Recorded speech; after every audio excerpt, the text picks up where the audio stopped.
Honorable Prime Minister. Thank you very much, Madam Speaker. It seems the opposition now has exhausted itself on the debate, and I intend to exercise my right to close the debate. So I'm going to take up the concluding remarks based on the comments that were made so far.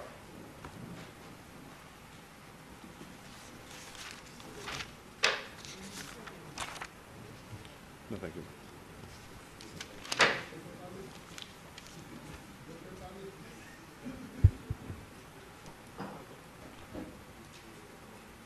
Madam Speaker,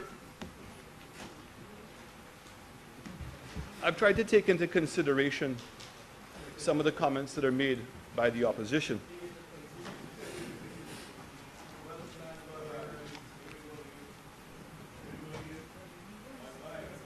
I want to bring up in particular, Madam Speaker, the member from Castries South, who continues to bring lies and deceit to this House, Madam Speaker. And I want to specifically make reference, Madam Speaker, to a comment that he made where he said that this was the largest deficit that was brought to this House that he is known of. And you know, Madam Speaker, what I don't understand about my learned friend from Castries South is why he continues to insist on making statements that are so easily verifiable, so easily to be able to correct, Madam Speaker. So when I look into it, and I look at the fact, Madam Speaker, that this year we have in our estimates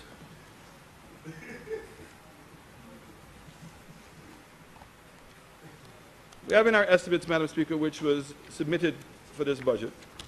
Oh, sorry. Estimates. We have in our estimates, Madam Speaker, that for the budget of 2017 and 2018, Madam Speaker, that the overall financing that was going to be required was $345,431,227.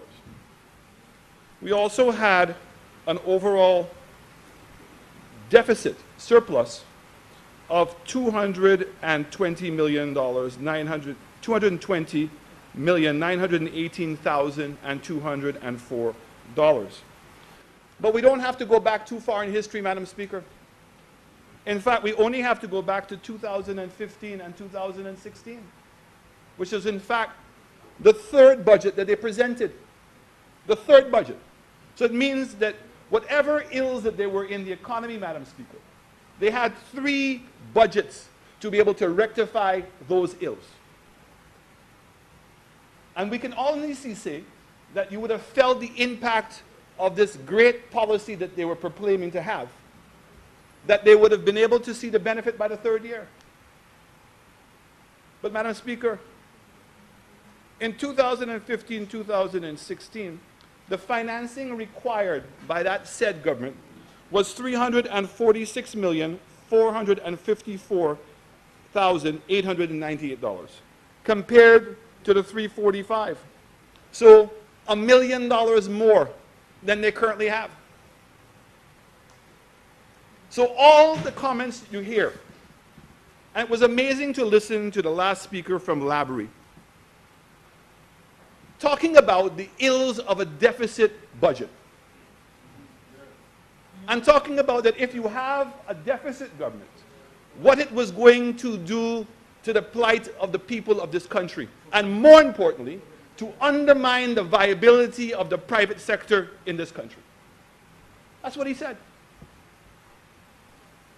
But if you take from 2005 until the end of 2006, and you recommence again in 2011-12, all the way through, the only thing that the Labour Party did was run a deficit government.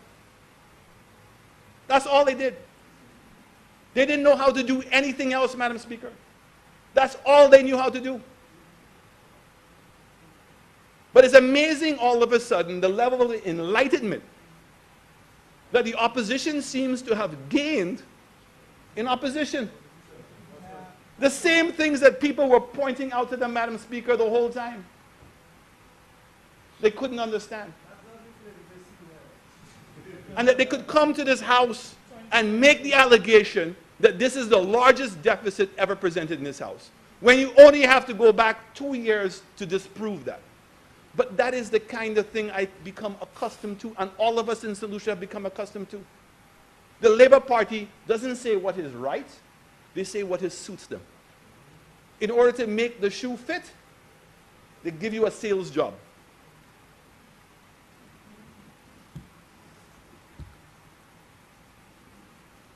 The Labour Party continuously misunderstands or deliberately misunderstands that the criticism that we have of them is that sometimes they have great ideas. And I don't know whether those are genuinely good ideas, or the fact is that they walk around and somebody gives them a good idea and they say, boy, let me take that up and let me carry that as a mantle and as a mantra of the Labour Party. But we continuously to joke on this side, or people appear to think that we're joking when we say that the Labour Party suffers from labour pains. None of those ideas can bring them to fruition.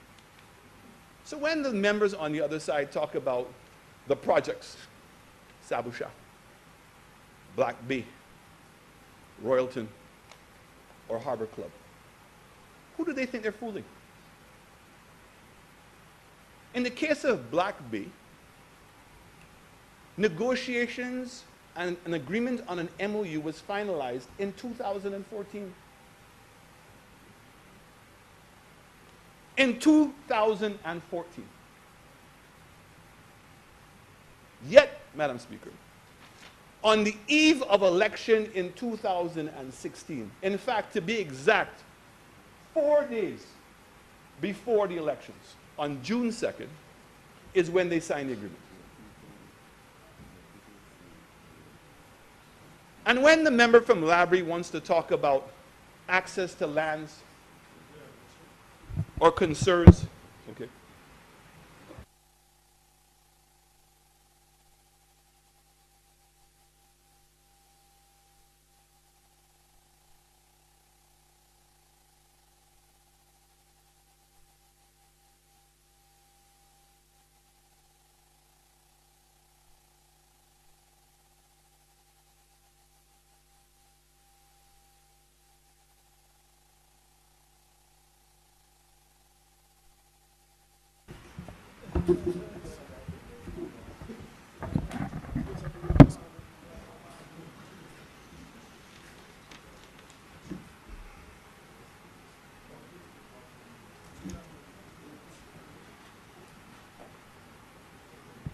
When the members on the other side, Madam Speaker, want to continuously talk about projects, the fact is that they have difficulty in bringing them to fruition. And I was making the example of Black Bay. That negotiations started at the beginning of 2014, and a conclusion, including the approval of the Attorney General, was later in 2014. So he's so concerned about the unemployed people in the South that you would have thought that they would have done everything to have expedited the project. That's how much they love the project. That's how much they embrace the project. But instead, Madam Speaker, on the eve of elections, so remember, there was a document that came to the House that said that Cabinet had empowered the Prime Minister to make whatever decisions he wanted in the name of Cabinet. So that's an occasion in which he exercised that right. And this is when we talk about are people genuine in their concerns? So on one hand, the member from Labrie is concerned that we're leasing 200 acres of land at $1 an acre per year, versus the fact that they agreed to sell the Black Bay lands, sell them, not lease them, sell them for $3 EC a square foot. Anybody in the South knows that if you go to invest St. Lucia, Madam Speaker, Nobody is being offered for the development of their farmlands to be able to buy lands for $3 a square foot.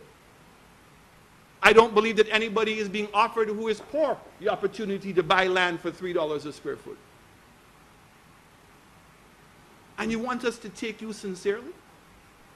That we're supposed to sit on this side and believe that we can take the advice of the other members, when in fact that their behavior is completely opposite? What prevented them from getting Sabasha off the ground? Their idea. How come the project didn't start? Even politically, they must have known that their candidate was in trouble, that they needed to beef up their visibility and their credibility in Choiseul. Because how else can you explain that the Labour Party lost Choiseul and Saltibus by one of the greatest margins that anybody had won previously? In fact, I want to congratulate the member from Choiseul and Saltibus, Mr. Bradley Felix.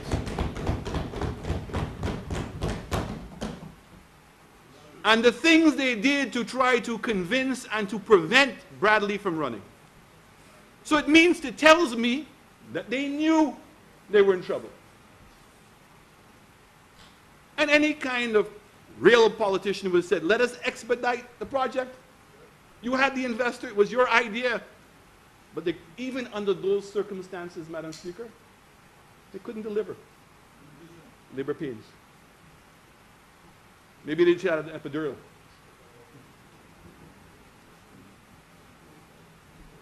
Harbor Club. Harbor Club is a project I know very, very well. I remember when the gentleman came to St. Lucia. I did not know him. He bought a home in Marigold Bay. He bought the Sunset Harbor land in receivership from the Singer Freelander Bank. And his only intention, Madam Speaker, and maybe he feels like he should have listened to himself now, his only intention was to build a dive center for his son. And I remember discussing with him and meeting with him to say to him that the land is too valuable. That dive centers cannot survive by themselves because most of the hotels also have their own dive programs. And he came back to me weeks later and he said, Alan, I'm going to build a hotel. And he went to Claude Guillaume, may he rest in peace, and started the design. And in fact, he signed an agreement with Coco Palm. And that Coco Palm and a Harbor Club were going to do joint marketing and we were going to share in our senior management. I say that not to brag, but I know the project intimately. And I remember when the government announced the Citizenship by Investment program, and Mr. Buchler simply wanted residency. Because every time he was coming in and out of St. Lucia, despite the amount of money he'd invested in a house, he'd already put down a dive center and was now going to spend over $60 million US on building a hotel. He was required to get multiple entries. So after the 6 weeks, you'd have to leave to go about it again. And the government said to him, just go and get a citizenship by investment. He said, no, I don't want to become a citizen of St. Lucia. All I want is that I can be a resident and that I can come in and out. When he spoke about the amount of money that he was paying on VAT, despite the fact he was given duty-free concessions, so over $2.5 million in taxes, yet he was supposed to be tax-free. And the problem that he was having, Madam Speaker, is that because the company was not up and running, he could not become VAT registered, and in not him being VAT registered, he could not claim back his VAT. And these were all flaws that were brought up in the process, to which the government ignored him. Because from the moment that the government found out that Alan Chastanet was involved in the project became non-existent. And you know what's amazing, Madam Speaker? is that I wish that we could have another 100 Daniel Buchlers to come to St. Lucia. Another 100.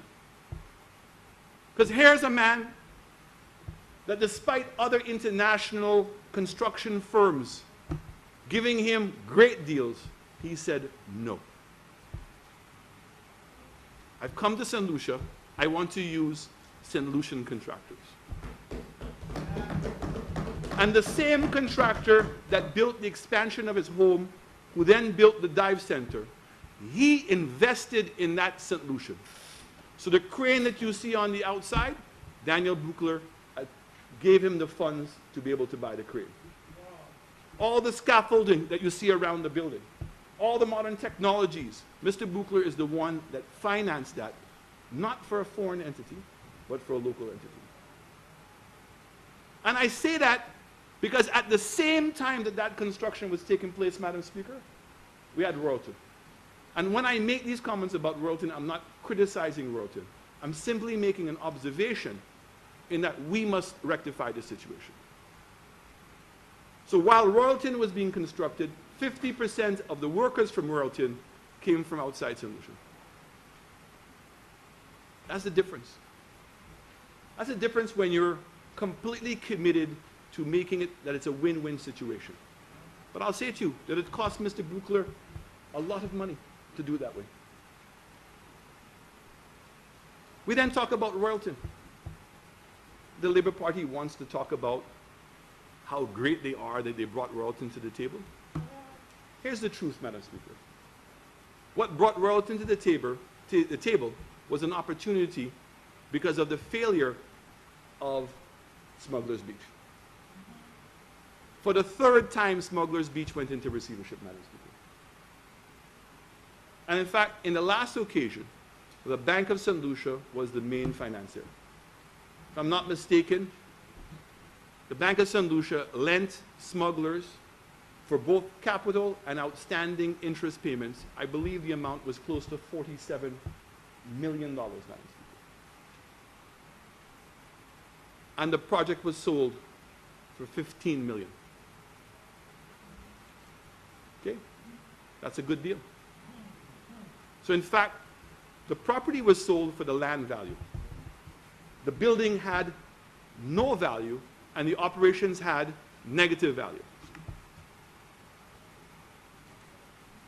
But I still, on the day of the opening of the project, when I did not notice that the opposition was there, I had no hesitation in congratulating the former government. And I do it here today publicly as well. For doing whatever it could have been done to make that project happen, because it's a good thing. And I don't care if it's Labour or a Martian that made it happen. Once it benefits the people of St. Lucia, my party, the United Workers' Party, will support it.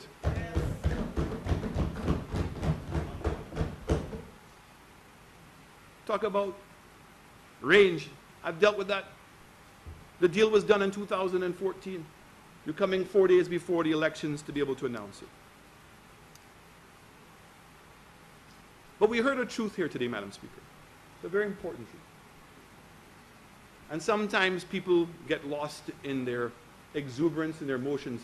It often happens to my friend, my learned friend from Labrie. He often likes to hear himself speak, and he's very poetic. But he said something that was important. He said that we're interested in giving people jobs to brush the teeth of horses' mouths and to groom horses. That tells you how far away from reality that he is.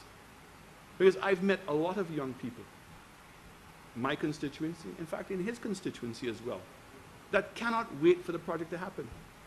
That in fact, they're the ones laughing at us, wearing the jacket and ties, and having to go to the offices. They have no interest in that. And I would suggest to my learned colleague, the ability to see the relationship between a human being and a horse, and the skill set that's required, is awesome. It's awesome. to see these incredible animals, and as powerful as they are, and to see somebody take control of that horse. And the opportunity that it's going to create for them. When I go, not just in St. Lucia, Madam Speaker, I went to Trinidad, I was in Jamaica, I was in Barbados, I was in Antigua, and I was amazed as to how many young people came up to me who recognized me and said, PM, there's one thing you're doing in St. Lucia. See that horse racing track? Boy, that is exciting. That is exciting. And who wish that their government would be doing the same thing. But yet, the ambition that we have cannot be celebrated or recognized by the other side, because they're too accustomed to living in mediocrity. So I want to change a little bit, Madam Speaker. We have the list of projects that we have from the World Bank. And there was a project that was started, actually, Mr. King, I think that you were the one who started that project, the St. Lucia Disaster Vulnerability Reduction Project. So after Thomas and the dust had settled a little bit, the then government, led by Mr. King, proposed to the World Bank to borrow almost $71 million in order to be able to finish up works, to be able to restore the infrastructure of St. Lucia. After all the paperwork was done, the project was approved. One was approved on the 4th of June, 2014, $36 million. Another one was approved the 16th of July, 2014, $12 million. Another one was approved on the 4th of June again for $15 million. So when you take those three projects, the one for $36 million that was approved on the 4th of June, only $6.8 million have been disbursed, leaving an outstanding amount of $29 million or $30 million, US dollars. The one that started on the 16th of July of $12 million, to date, $1.9 million has been disbursed. The undisbursed amount is $10 million. And the amount of $15 million in 4th of June 2014, of the $15 million, only $2.9 million has been disbursed, leaving an outstanding amount of $12.1 million. So let's add that up. 30 plus 10 is 40, plus 12 is $52 million.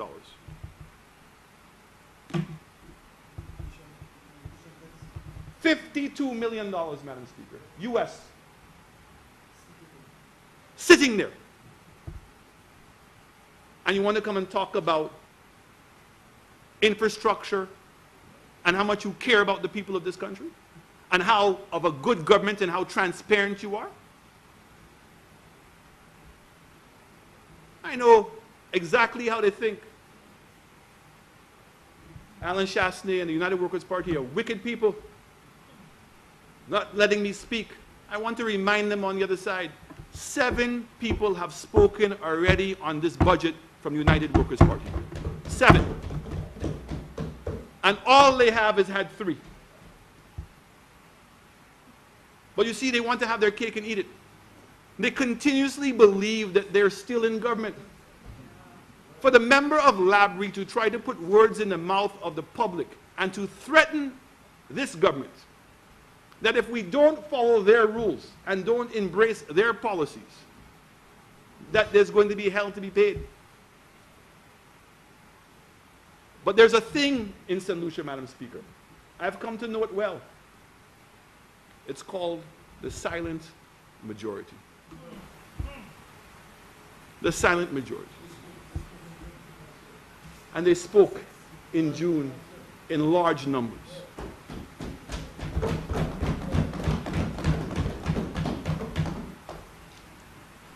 Madam Speaker,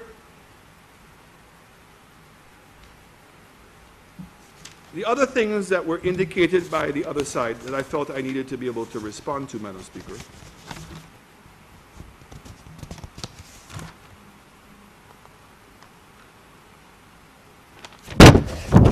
First of all, with regards to our position on the different statutory bodies, the St. Lucian Marketing Board, we have highlighted that there is a deficiency, that there is a cause to be concerned at the St. Lucian Marketing Board. Because you have an agency that is benefiting from duty-free incentives, unlike any of the other importing agencies in St. Lucia. And despite given that advantage, continues to run in a deficit.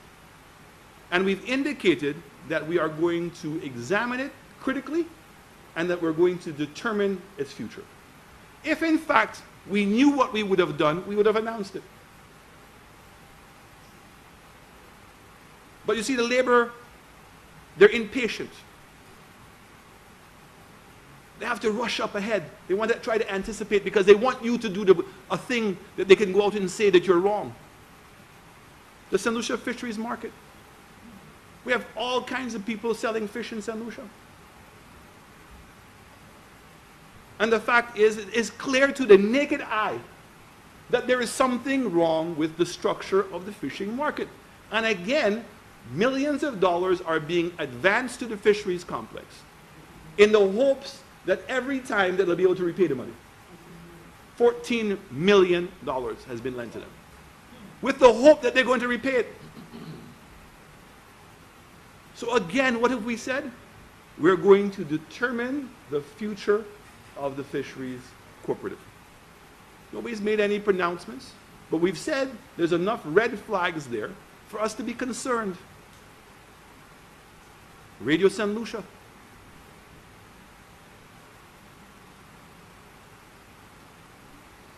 When even some of the people who are the most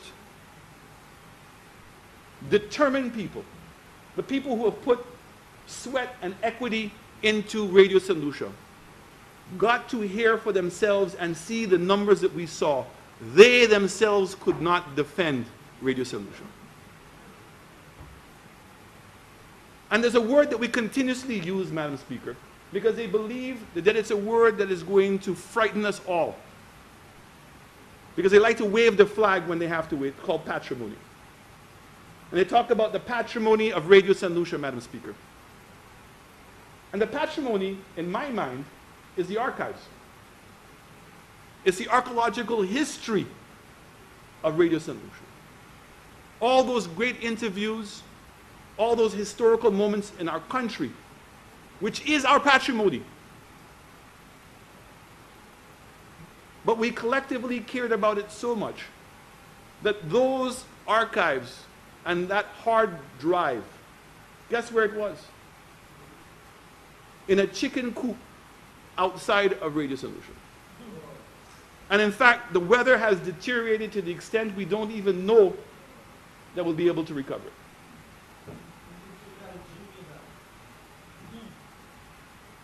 The Minister of Broadcasting, former Minister of Broadcasting, who holds the flag high, talks about the patrimony of this country.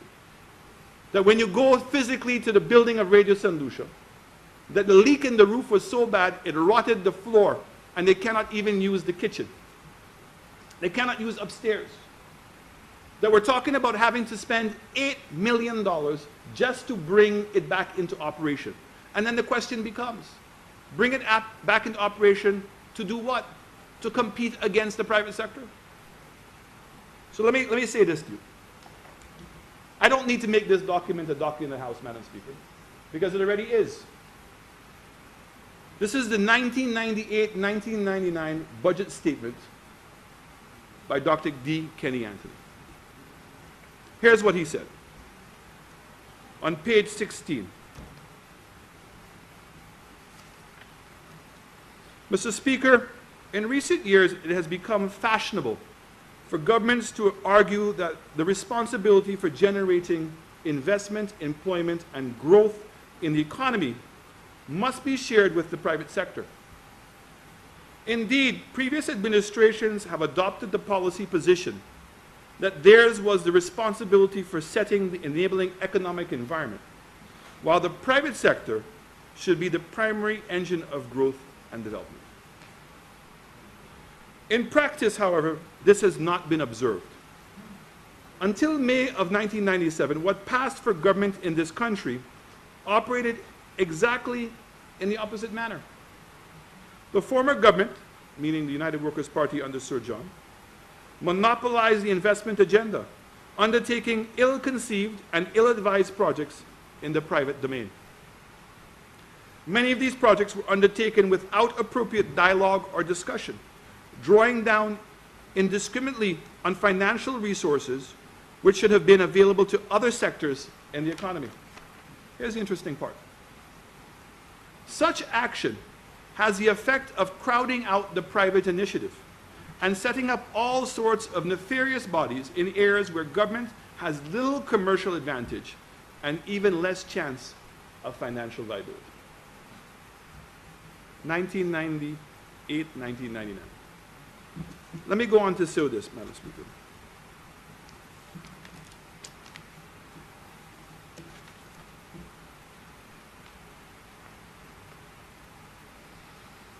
On page 101, Madam Speaker, the state of statutory boards.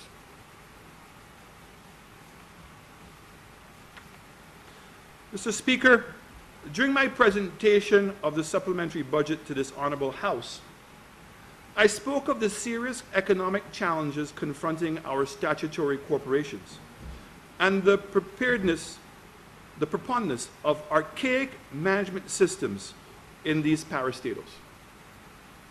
Permit me to take a cross-section slice across the autonomy of our parastatals to describe to you the extent to which this disease of financial mismanagement and lack of accountability had spread. The Water and Sewerage Authority, which is responsible for attending to two of the most basic needs of our people, has outstanding liabilities of $110 million. The National Development Corporation, our nation's premier investment promotion and business facilitation agency, has an annual revenue shortfall of $5 million and a long-term debt of almost $40 million due to the NDC's inability to meet its financial obligations. The government has, over the past 8 months, paid in excess of $4 million to the Caribbean Development Bank on behalf of NDC.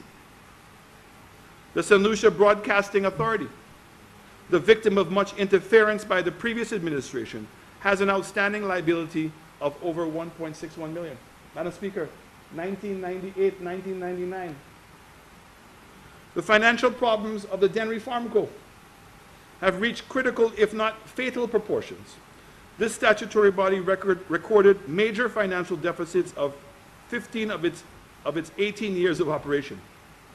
Yet its problems were never attended to by the previous administration. The current liability of this company is over $5.8 million, and before its operations were shut down a few weeks ago, should I repeat that again? Before its operations were shut down, the monthly operation deficit averaged over $80,000 a month. The St. Lucia Livestock Development Company has a total liability of $4.1 million, and for almost 2 years had not been able to finance its loans with the Caribbean Food Corporation. The future viability of this company is presently under threat. The cumulative debt of the St. Lucia Housing Authority for the year ending 1997 was $7.5 million. The St. Lucia Banana Growers Association, debt perhaps one of which our nation is most familiar, currently stands at over $40 million. The extent of the financial mismanagement of our statutory corporations is perhaps most clearly seen in the case of the Fish Marketing Corporation. I remind you, Madam Speaker, 1998, 1999. This statutory body, which enjoys an enviable monopoly position in the lucrative business of importing and selling seafood, had at the end of the year deficit in 1995 in excess of $170,000. By the end of 1996, this deficit had grown to $275,000. The imposition of stricter financial management practice resulted in the Fish Marketing Corporation erasing its deficit, recording the end of the year surplus of $187,000, a turnaround of over $450,000. Mr. Speaker, My government is committed to the eradication of the financial mismanagement and the political, listen to this one, the political interference that previously characterized the governance of our statutory corporations. Really? This is why a great calypsonian, Bingo, wrote the song, "There are two prime ministers in our country." Because he writes and says all the right things. In fact, when I went through this document, there is a proposed increase in the gas tax.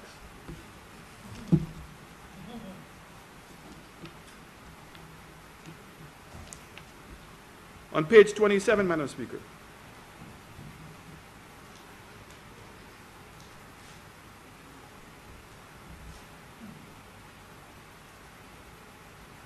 Mr. Speaker, it is our view that collecting road and vehicle user fees via petroleum tax is a more efficient and more equitable mechanism.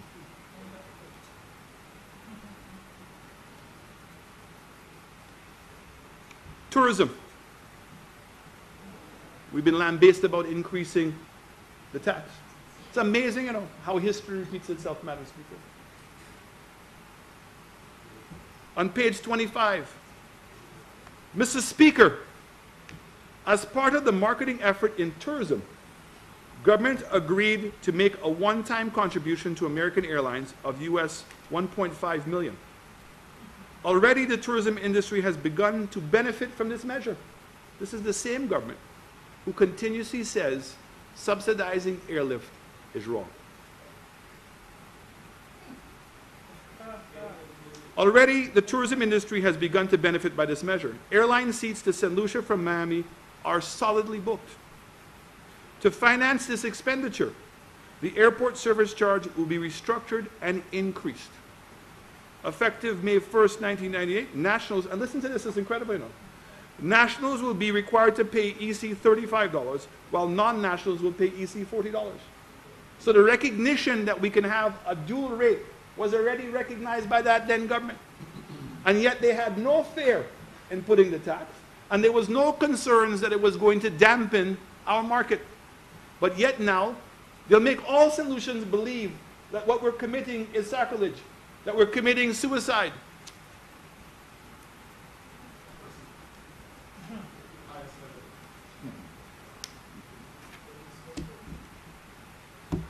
What was very interesting, Madam Speaker, is because you didn't have to go very far, was in the first page. It says, Madam Speaker, Mr. Speaker, the presentation of this budget has benefited from a program of financial reform and management currently underway in the Ministry of Finance. Sound financial management, and I want solutions to listen to this carefully, because this is a government that was elected on a euphoria for change. This is their first major budget speech because they had what do you call it, a supplementary budget. So this was their first grandiose one. So this was their platform of where they wanted to go. And we all now have the benefit, Madam Speaker, of looking back in hindsight. We can go back and reflect on these words and ask ourselves, did they deliver? Because clearly when you read this, they understood economics. They understood politics. Implementation deficit. So it says, sound financial management of the state's resources provides a strong foundation for proper accountability. As far as the citizens of this country are concerned, they pay taxes in the full expectation that resources raised by the government will be used for the services that are beneficial to this society. That they will raise taxes with the full expectation that it will resound to their benefit. Did you all see, did the people see any benefit to the increase of the gas by 66%? When they introduced VAT? of 15% and increased revenue by, I think it's over $300 million. Did the hospitals get better, Madam Speaker? Did the quality of our education system get better? I'm at pains to explain to St. Lucians what we inherited. And if I'm criticized for not taking enough time to allowing St. Lucians to truly understand what we inherited. But as I said in a speech 2 nights ago, I don't propose or pretend to be dexterous. I have found I can only do one thing at a time. I can either talk or I can walk. And I have chosen what the people of St. Lucia need at this time is walking. And I trust that the silent majority respects and understands that, and are going to measure me not by the words, not by the words that we've put down, but by our actions. That is what we want to be measured by. That is what we want to be measured by. So when you increase the VAT, where's the benefits? When we came in, Madam Speaker, not one of the Coast Guard boats were working. Not one. The radar systems to be able to anticipate and detect people coming in illegally, none of them were working. There was no DPP. The DPP's office did not even have the requisite number of lawyers, computers, paper clips. Nothing. That the forensic lab that you boasted so much about, you allowed it to close.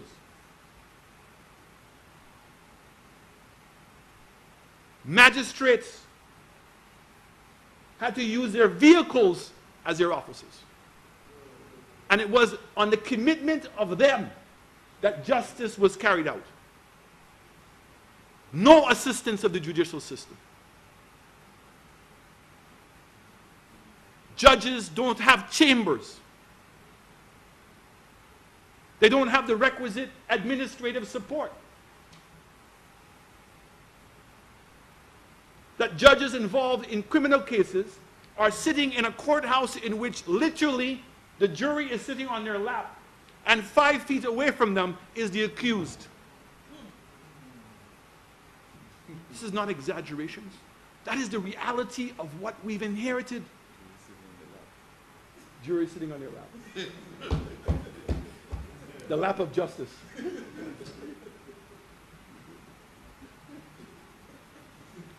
There's a period of time, Madam Speaker, and you know that, you're a lawyer, in which you didn't know which place to go to hear your case.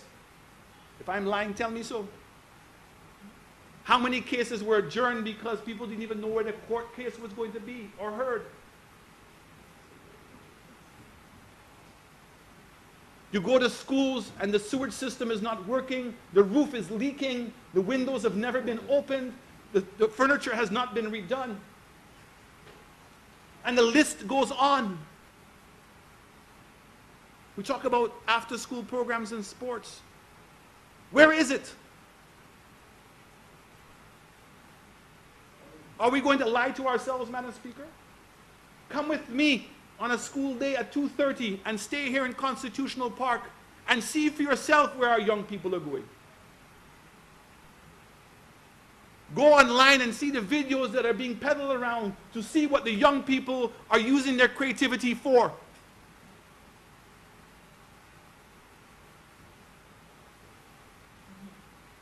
That is what we inherited. This is a government that when it came into government knew better. It said, as far as the citizens of this country are concerned, they pay taxes in the full expectation that resources so raised by the government will be used for the services that are beneficial to this society. Can the farmers say that? Can even our criminals say that? We built Beau Saint-Just, not Beau, what's it called? Bordelais. And did we build Bordelais to help the judicial system? But it's overcrowded. Is it that you need to get a degree in psychology or sociology to understand that when you take a young man of 17 years of age or 18 years of age who may have broken into somebody's house, I don't support that, and you send him to Bordelais on remand because his family cannot afford the legal support, or he cannot afford the bond to get out, and you leave him to lament there for how many years, and you expect him to come out holding the flag? Is that what we expect, Madam Speaker?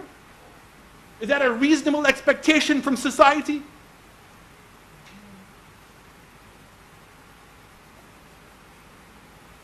They expected that those entrusted with the responsibility for providing these services will at all times be accountable for the proper use of the resources made available to them.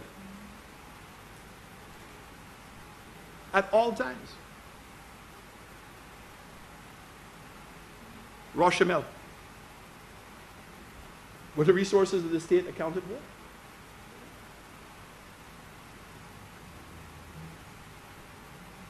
NCA. Were the resources accounted for? The cost overruns on the highways, not by the hundreds of thousands, but by the millions. Was the state resources accounted for? I didn't bring it with me today, Madam Speaker,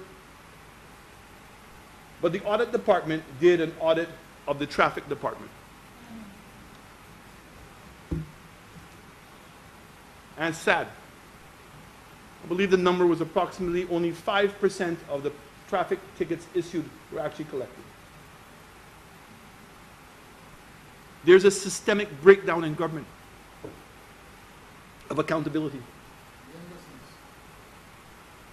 Nobody's being held accountable. I went to Inland Revenue. It was exactly the same day when it first opened. In fact, the carpet had turned from red to burgundy because it was the same carpet from the 80s.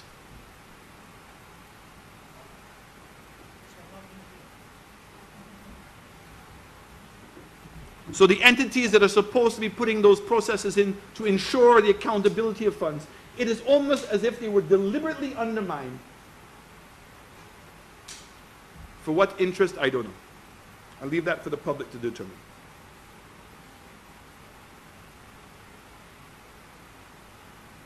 Government stewardship of public resources calls for full accountability and transparency on the part of public service managers and all other officials entrusted with the public duties and responsibilities.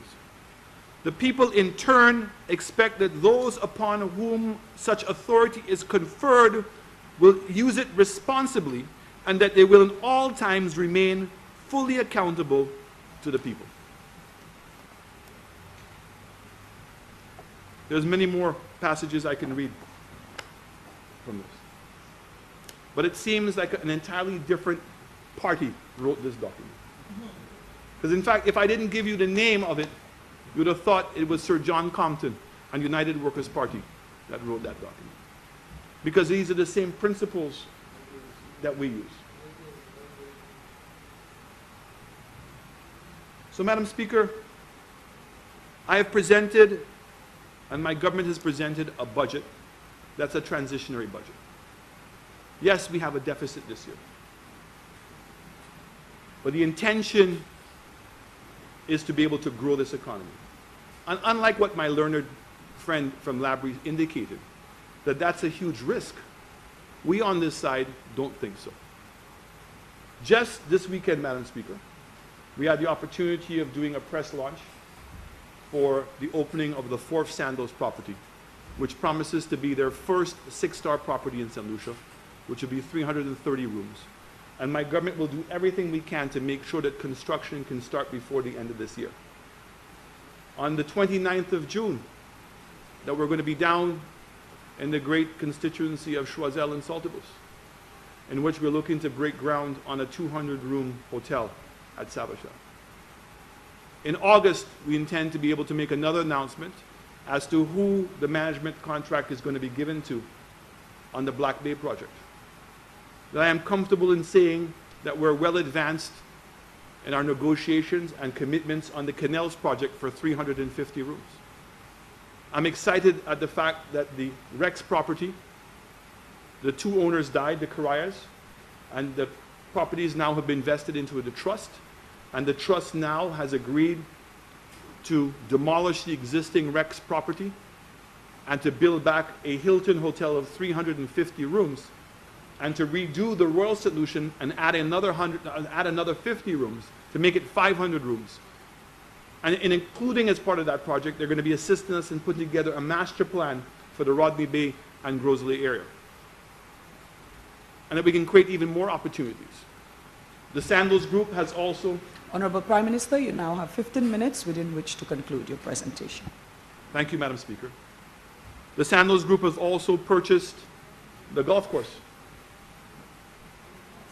No. And purchased the golf course. And they're now in the process of adding a conference facility, more restaurants. They're also going to be putting in squash courts and tennis courts. And I was very excited to hear the press interview with the Minister of Tourism, and I must congratulate the Minister of Tourism. Not only in creating the environment in which people want to invest in this country, but the fact is that in a very difficult time, that St. Lucia's tourism arrivals are up over 20%. And I must specifically say to him, thank you. Because while he's been doing that, we've been transitioned into a new tourism authority. And things are helter-skelter.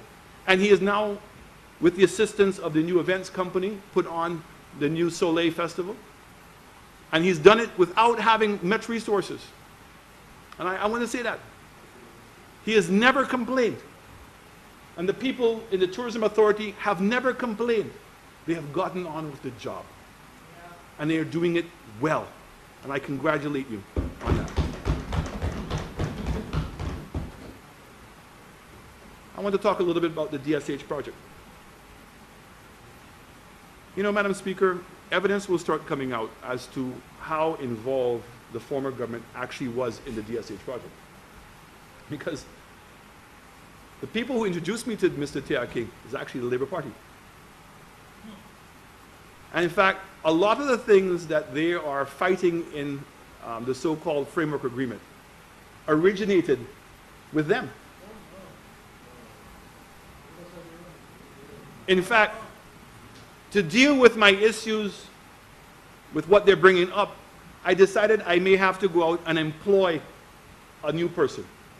And I found out that there is a person that's called a fixer. So when high net worth people have difficulties, they go and find them. And members on the other side will know what I'm talking about. And hopefully maybe the name and what the fixer was doing will come to light. But it's interesting. The DSH project and what Mr. Tia King's role is going to be in that project, Madam Speaker, is that we have agreed to put together jointly a master plan for the South.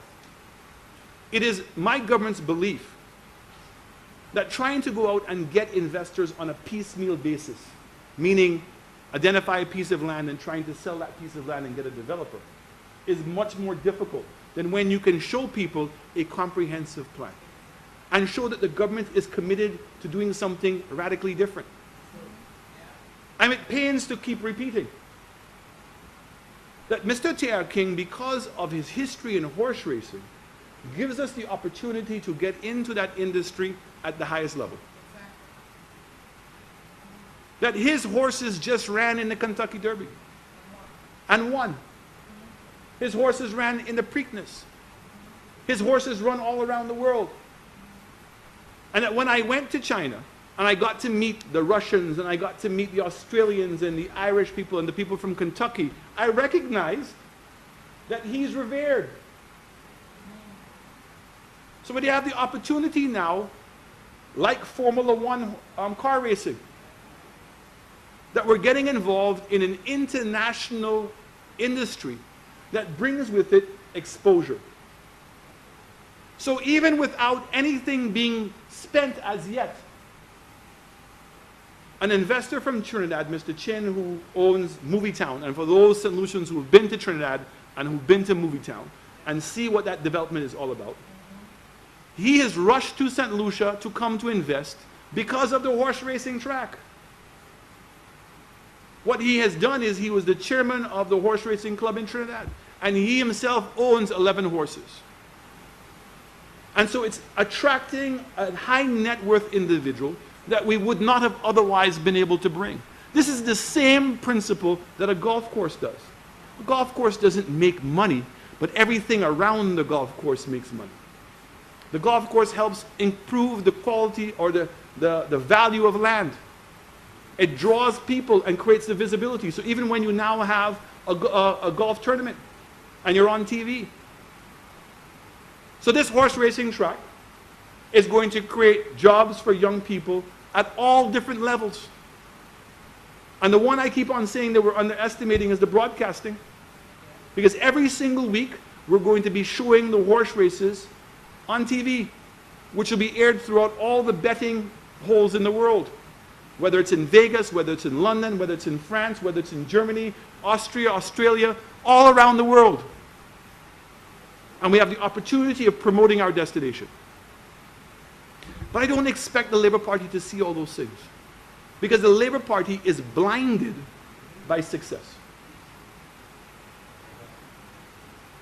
Instead of accepting the fact that they have failed,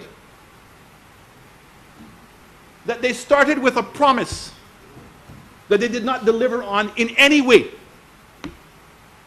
and instead of their party going internally and saying, where have we gone wrong, and what changes do we have to make in order that this party can deliver to the people of St. Lucia whatever vision they have. And I'm not going to tell them what that vision is.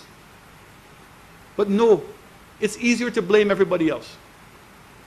It's easier to deny other people the opportunity for prosperity. That's what's easier. It's easier to criticize.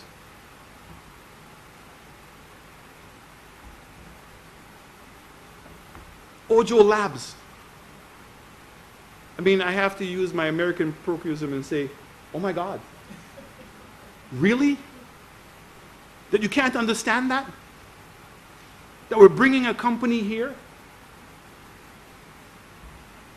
that's bringing a new technology that is not anywhere else in the world. First time it's being launched is the use of artificial intelligence with a call center. It's being launched in America in the real estate industry. And that we were lucky enough to make that happen. And I can tell you exactly how it happened.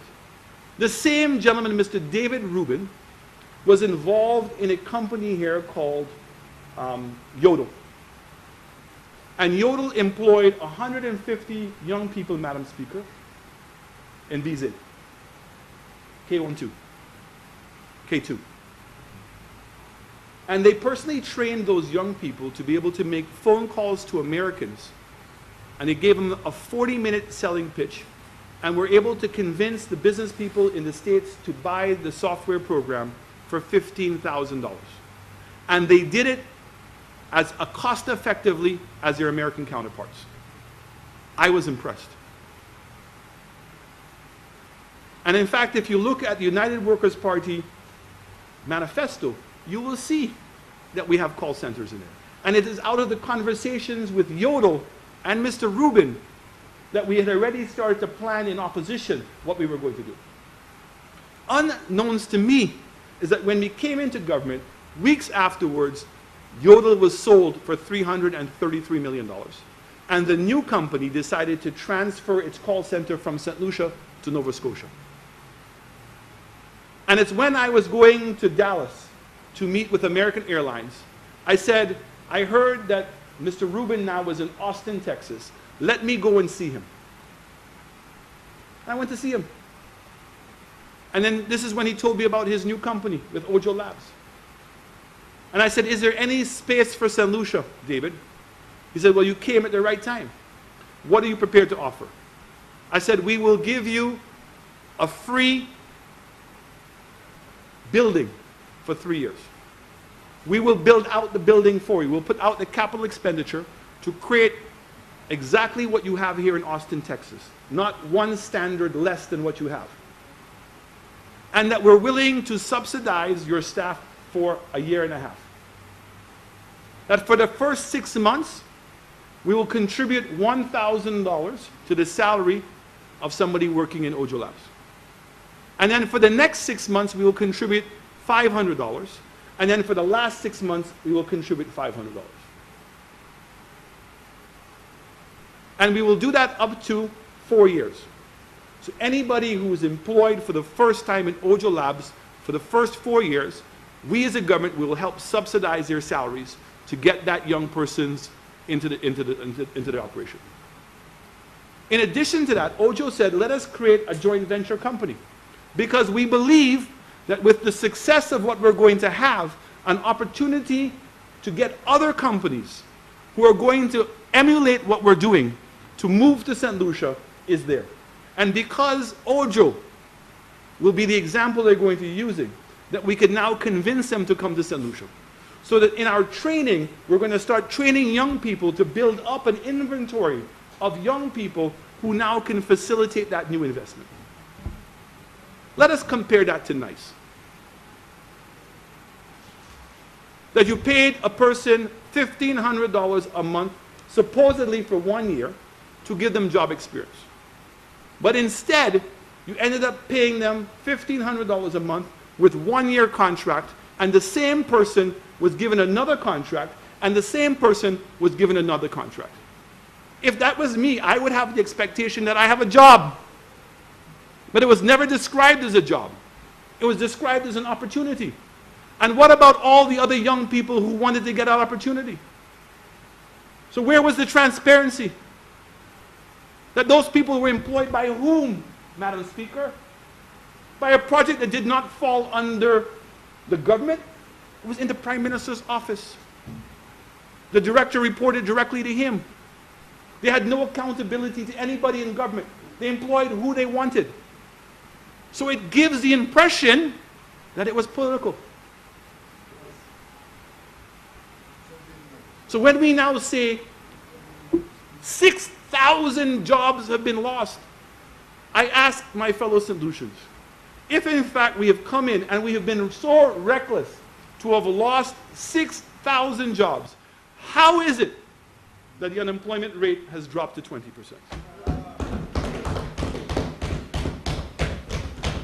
It's simple math.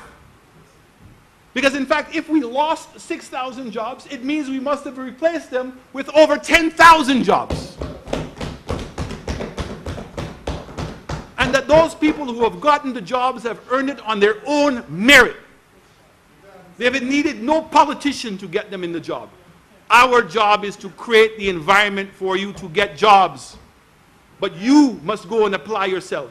You must be willing to make the sacrifices. Do not allow the politicians to be part of that.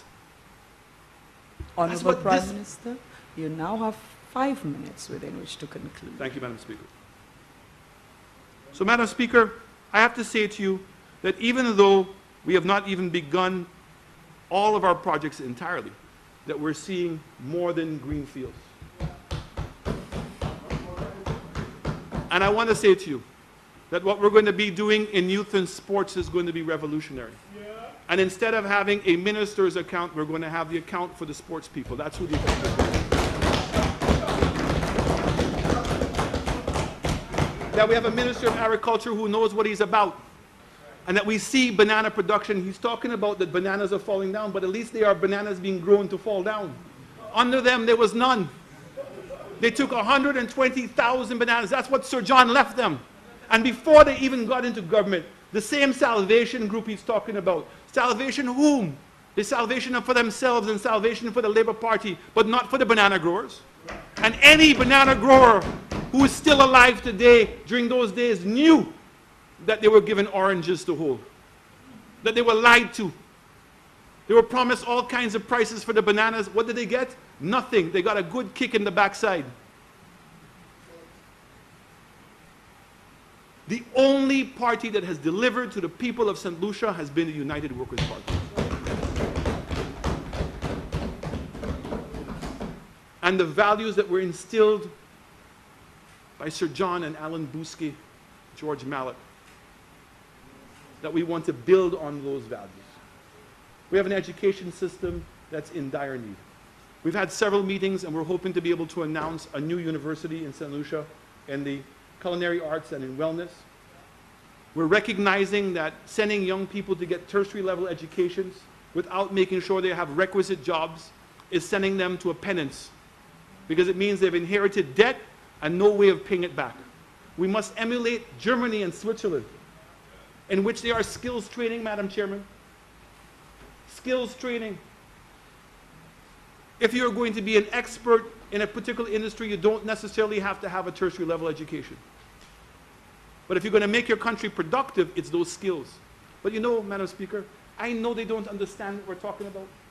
Because even the subtle skills that is required to be able to take care of a horse, and the pride that goes in that, they cannot appreciate. They would rather deny the people of St. Lucia for their own selfish reasons. And they would rather demean the people. But they did it in tourism. When tourism was prospering, they talked about menial jobs.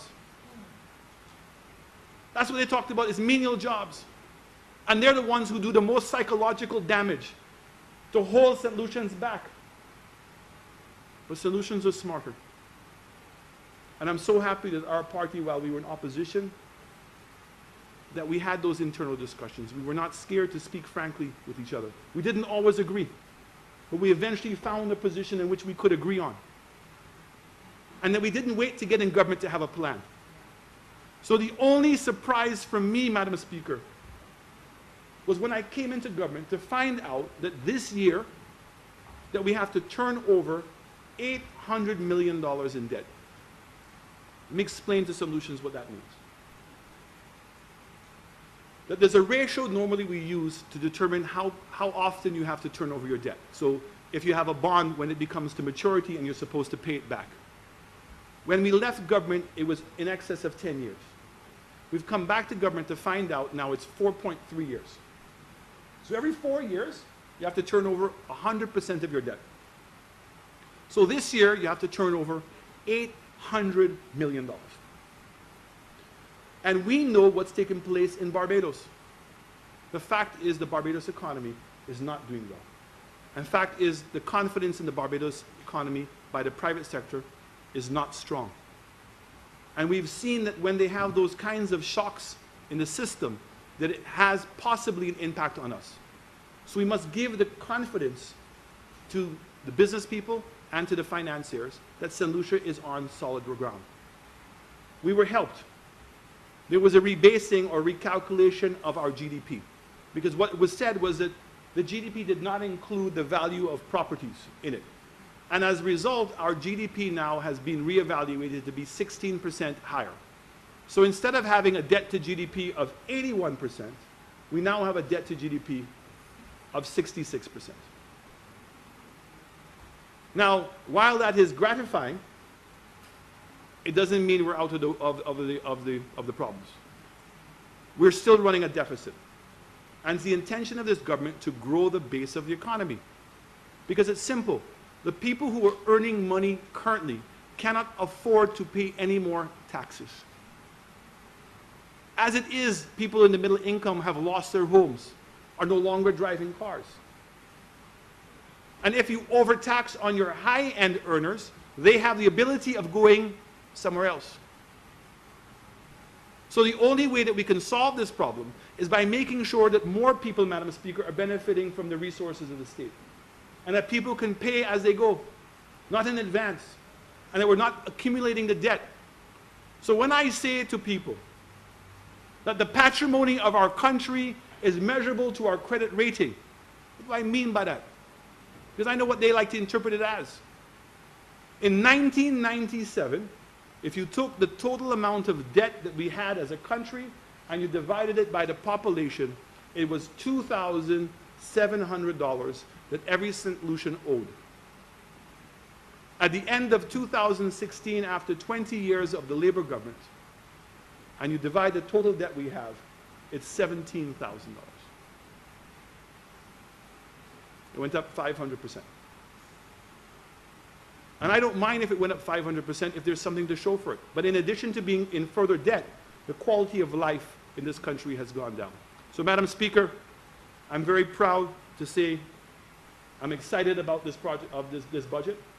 I want the people of St. Lucia to know that we on this side are committed to seeing them get out of the mediocrity and the level of debt and hopelessness that they're in. And I know many of you, when I see you, have already started to feel the benefit. Yeah. Even the same Soleil that we took so much criticism for.